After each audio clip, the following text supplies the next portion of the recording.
ভারী লাগছে দেখছেন নি কেমনি ফিরাইলো ঠিক পানিতে ফেলাই দিছে মারতে মারতে হ্যাঁ ওই যে ইয়াড়ি দিয়ে কেমনি মারানি মারছে ফুলাড়ি ঠিক খালটার মধ্যে ভরসা আইসা এভাবে মানুষের মারে মানুষে মানুষের কাজ এগুলো ওদেরকে আবার জুরান প্রকাশের মারছে বলে কি আগের থেকে ঝামেলা জানি না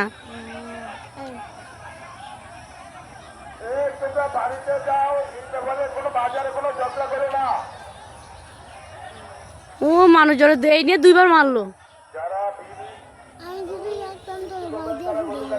আই হ্যাঁ বাবা তুমি এগুলো বলে না বাবা দেখি দিকে তাকাও তো কি অয়েল প্যাকেট দিই পুরি 800 টাকা মাত্র 2500 100 টাকা এই যে আমাকে দিয়ে নেবো